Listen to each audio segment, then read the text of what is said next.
I was asked to talk about the Nordic climate's impact on the whiskey production. I just obey orders. I was hoping to show you Nordic lights yesterday, but unfortunately I couldn't. My bad. So normally the best Nordic light is seen across the river, but here you can see some of this with the distillery in the foreground. Hopefully next time you visit the box. There are more than 20, I believe it's 23 distilleries working in the Nordic countries today.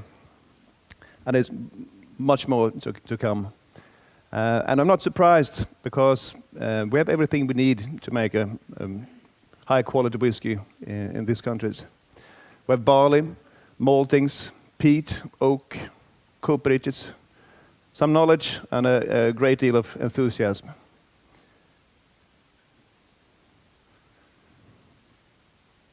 And but I would not never ever recommend anyone to start a new distillery in the winter when the temperature is like 25 degrees below zero. You will definitely learn that the water freeze, pipe will burst, and so on. And box is located at 63rd parallel, latitude 63, the red circle there. And this latitude actually crosses our warehouse number 3. Guys went with me yesterday, saw the black line on the roof, in the floor. And the winters here is sometimes bloody cold, actually. And the winter in 2010, 2011 was no exception. I remember walking to the distillery, it was 33 degrees below zero.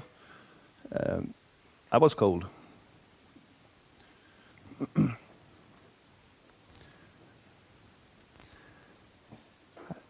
Every distiller knows how important the cooling water is for high quality spirit. At Box we're taking the cooling water from a nearby river. You could almost see the river. It's a bit snow and ice on top of it, but it's right outside here. And the water flow in the river is about 485,000 liters of ice-cold water that passes through every second. And we are borrowing some of that to cool the condensers. And cooling water is sometimes a problem for distilleries all over the world, especially during the summertime. Could be not enough water, and the water could be at too high temperature for production. And I read somewhere that historically the whiskey production was only from October to May, because the summer could have it could be too warm for maltings. It could be a shortage of water. If you think of that, it's hard to understand that it could be too hot and too dry in Scotland or Ireland. Maybe it used to be. And the water in the Nordic countries is generally very clean, very high quality, good, clean, tasty water. And we're taking our processed water from a lake about 7 kilometers from the distillery. And it passes sand and coal filter on its way to the distillery. It's really very soft water without chloride and other unwanted chemicals. And it's actually a bit maybe too clean. So in a perfect world, I should add some magnesium, potassium, sodium, but I don't like additives in any form, so it's easy to accept this clean and tasty water. We're drinking it right now, maybe. There's some of that in the whiskies.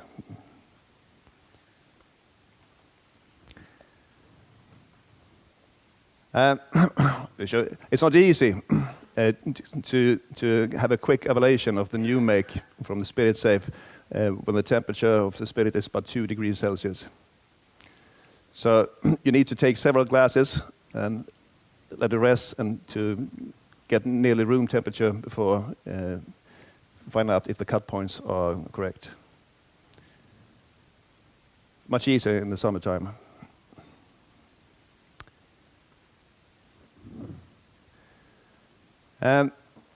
As you know, there are many factors that affect the maturation of whiskey.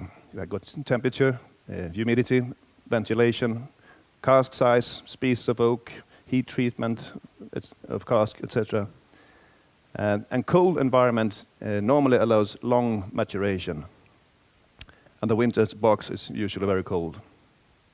And whiskey creators from Scotland has asked me if is there any maturation at all going on in the winters in Sweden. And my answer is, yes, it is, but it's a different type of maturation.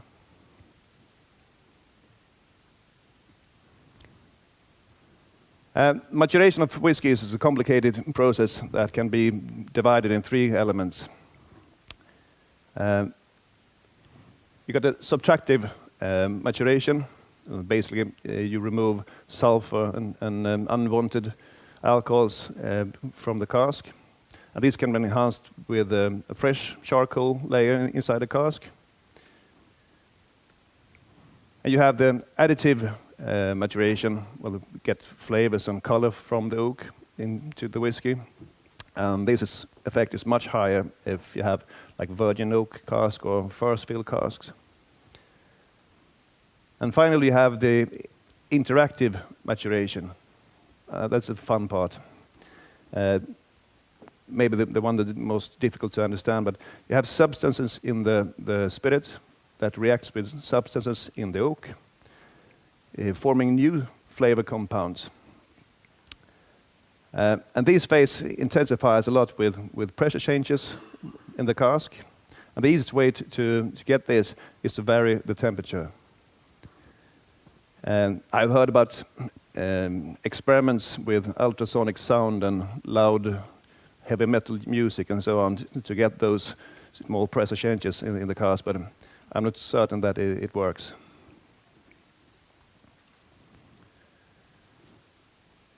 And I guess that most distilleries say that their climate is the perfect one for maturing whiskey. It could be so, but there's a huge difference in the climate for different parts of the world, as you know. And here we have the average month temperature in the Orkney Islands, the Highland Park, for instance. You can see the difference between summer and winter is only about 8 or 9 degrees Celsius. Quite mild climate.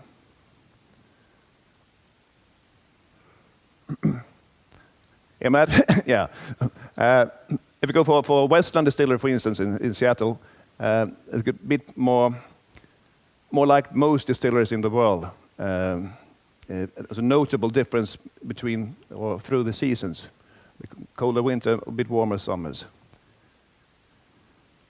And if we go on the other places, Amrut Distillery in India, for instance, is known for the rapid maturation in the hot climate. And the Angels in India is really thirsty. The cask loses about 12 to 16% every year. But there are rather small variations during the seasons. It's quite hot all the time.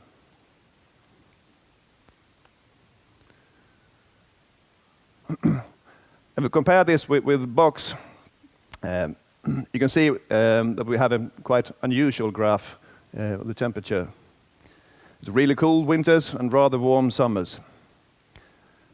This graph the shape of this graph is similar, very similar to the one in northern Japan at Yoichi Distillery in Hokkaido.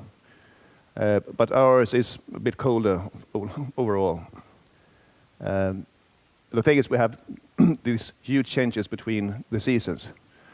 But look at this. This period is 12 months.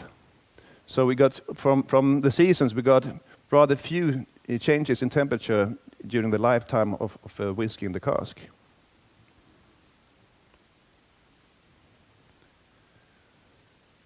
Here I have the average day temperature at box over 15 years. The graphs showing the red one, the maximum of those, and minimum in the blue, and average of the green one. You can see we have much more variation in the wintertime than in summertime. If I should show you like this, all 15 years in the same diagram, it would make no sense at all. That's why I'm showing this. Now, but if we look at one of these 15 years, you'll see why this place is so special. Every thin line here is a week.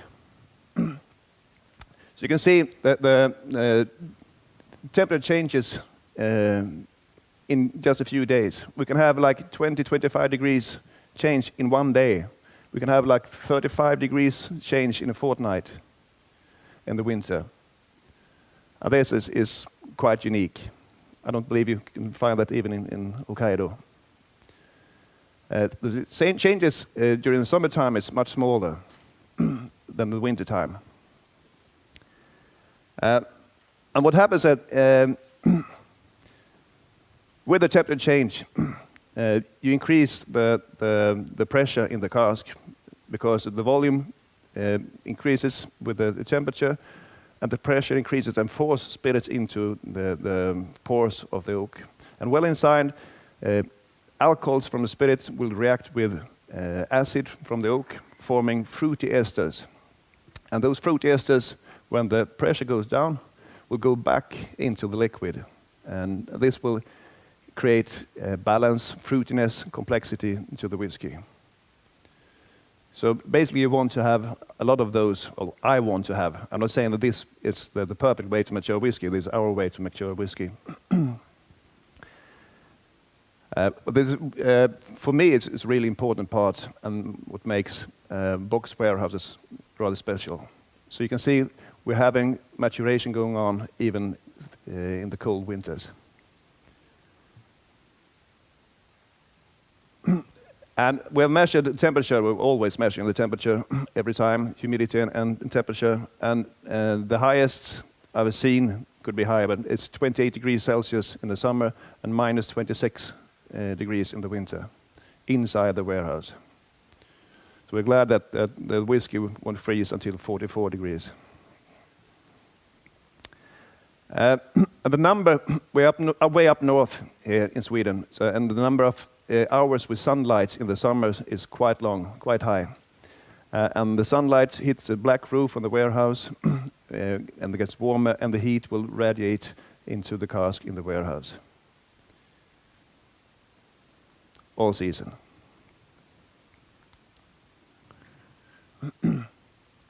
There's a close-up.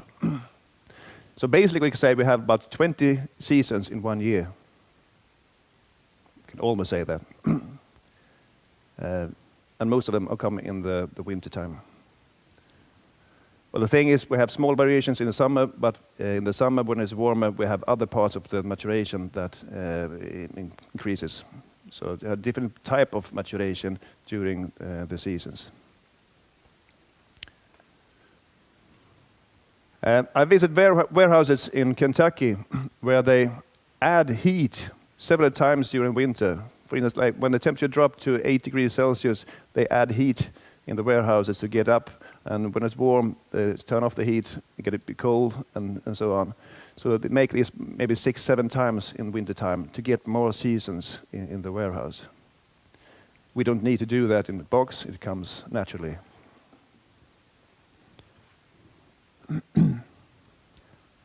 Here's a cask, a whiskey, of course. And the effect of the interactive maturation is much higher, much greater in the beginning when the cask is full. So when the temperature goes up, the spirit will be forced into the pour all over the cask. There's no choice. But after years of evaporation, when the angels have taken their part, you got a headspace in the cask with gases, this is alcohol vapors and oxygen and other gases. So when you get increased temperature in the cask, it's much easier to compress the headspace. So the amount of liquid forced into the pores of the oak isn't that great as it was when the cask was full. And this is one reason why bigger difference between a 5-year-old and a 10-year-old whiskey than it is between a 35-year-old and 40-year-old whiskey because of the headspace. Not all, but one reason. Cooper. Well, it's not only advantages with highly variating temperatures in a warehouse. If the temperature changes too quickly, you might have some leakage problem with the cask. The high pressure with the increased temperature might force liquid through the weakest points of the cask. Could be pores or whatever.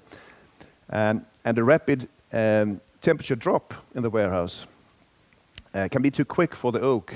So you have a leakage problem through the joints of the staves.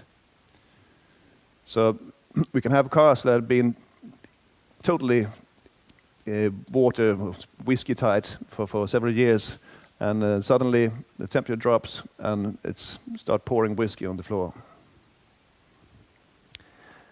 The moisture level in our warehouse is a bit lower than I expected from the beginning.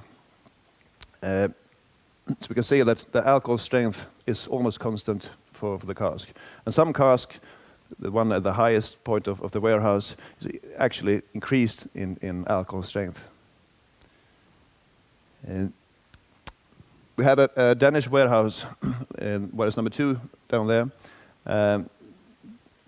with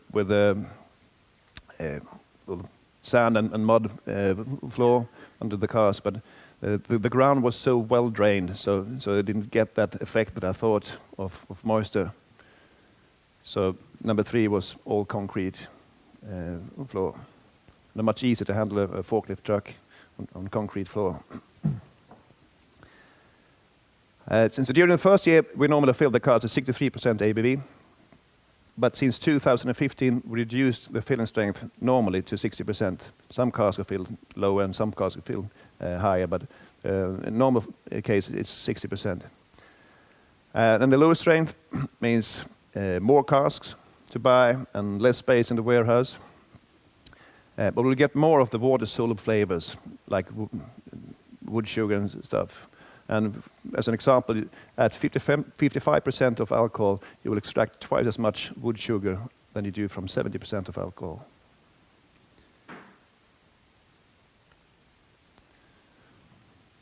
Nice guy. Another thing you will learn with the cold winters here is take a sample direct from a cask, says nothing about the quality. Sometimes I can't even tell if the whiskey is peated or unpeated when the spirit is like 25 degrees below zero.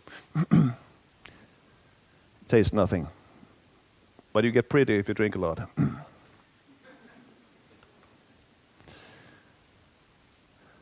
Bottling, we do not and we will never ever chill filter the whiskey at box.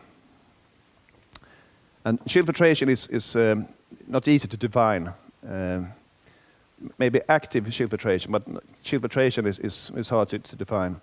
If you filter whiskey at 15 degrees Celsius through a coarse strainer, you will not remove any flavor from the whiskey. But if the whiskey gets colder and the filter gets finer, you will most certainly change the character of the whiskey. At box, we use only a 5-micron stainless steel strainer when we empty the cask. But to prevent that we change the flavor of the whiskey, we must let the whiskey, the cask, reach nearly room temperature before we empty them. So in the wintertime when they do bottling, we move the cask a few days before from the warehouse down to the bottling hall. And it could be a bit tricky when it's like 40 casks in the bottling. So.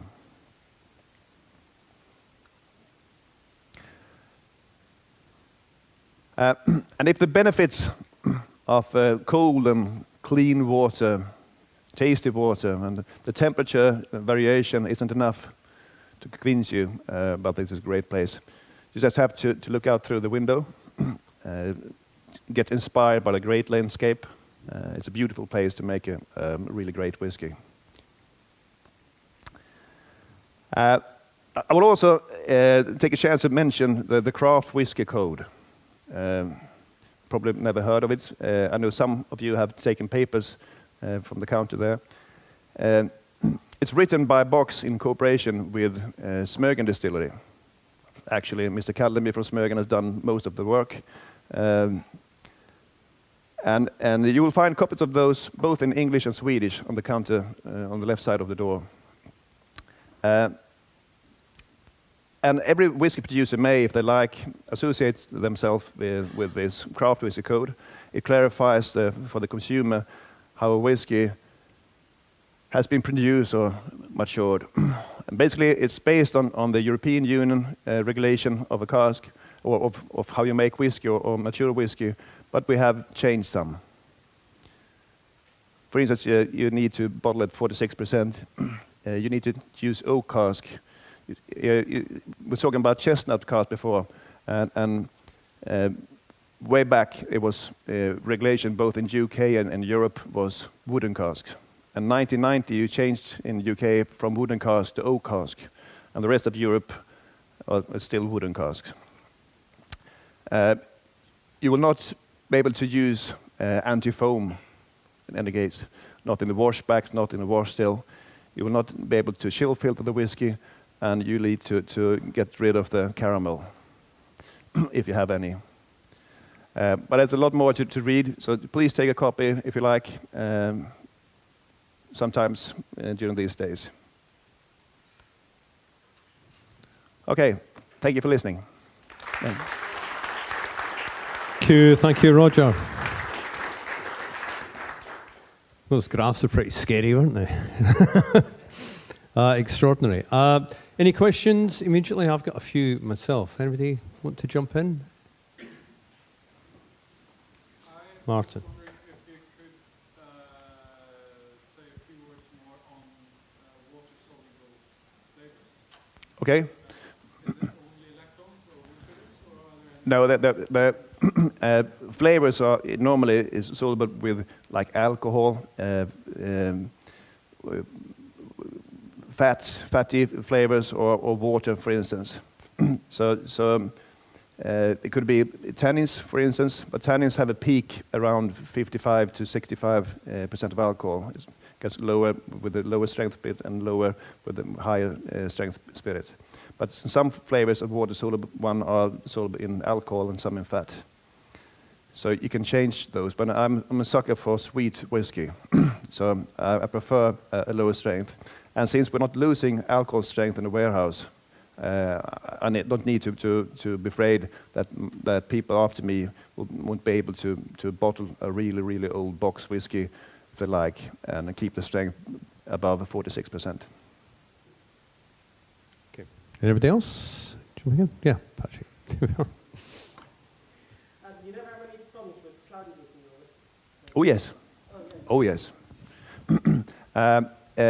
Not that much from bourbon casks, but definitely from Oloroso sherry. And yeah. So no. So what we do for customer cask, we have sold more than 4,000 casks for private customers, and when they bottle, they have a chance to reduce the strength. So you can say it was filled, it's 63%. Now it is 64.4 maybe. And the customer can say, I want to have it in 43%. And we say, no, you can't.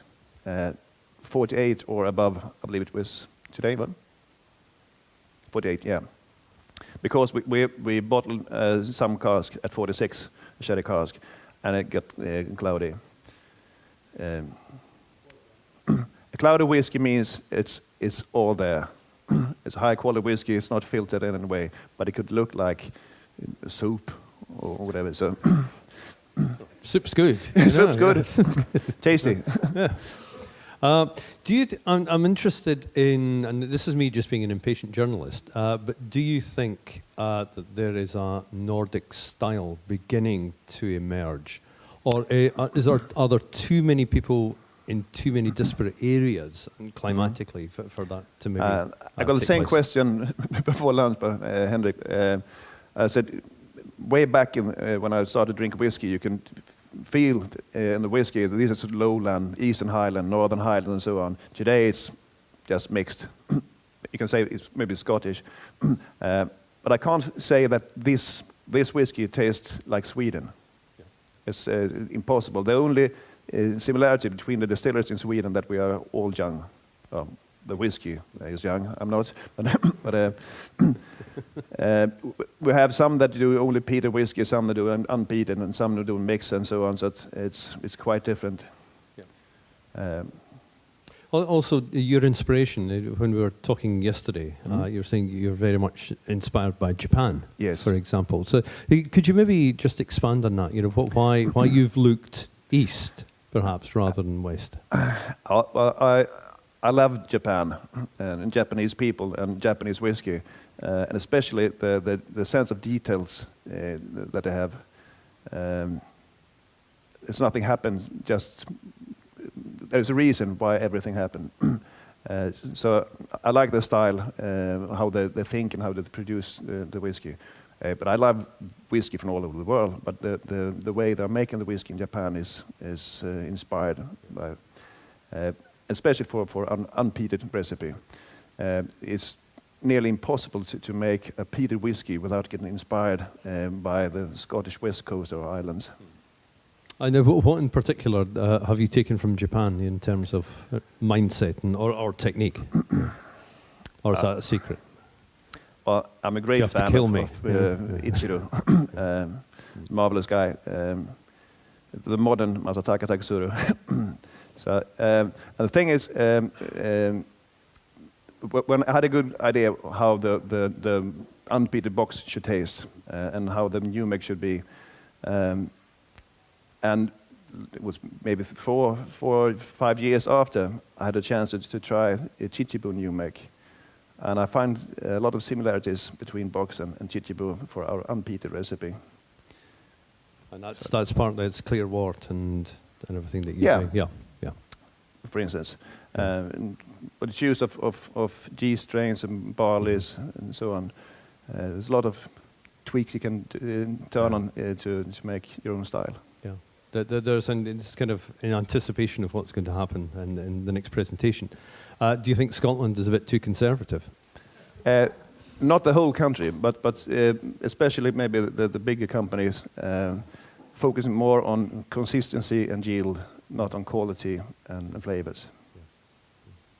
Is it also the case then, I mean, I think a lot of your talk there, and it also sort of picking up what Yasmin was saying, you have these conditions, so you just have to accept those conditions. Yes. You don't try and work against them. You just say, well, rye is growing down the road. I'm going to use rye. It's bloody cold in winter. This is how we're going to make our whiskey. Yes. So as a new distiller, you have to just accept what has been given to you. And Well, they could add heat in the warehouse. We could, but it's wrong, totally wrong. So.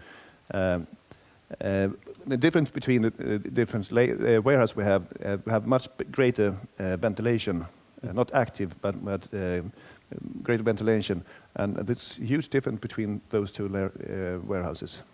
If you go in warehouse number 3, the big one, in summertime, you feel the whiskey in the atmosphere, but you can feel that in the wintertime in warehouse number 2. All right. Because you have smaller gaps between roof and wall, so you have less ventilation in that warehouse. So you would say that you're still learning. I mean, every distillation you're kind of finding another little quirk. Yeah. The day I say I know everything about whiskey, you are allowed to shoot me. Yeah. That's good. But we're not going to shoot you yet. But we are going to say thank you very much indeed. Thank you. Ladies and gentlemen, Roger Melander.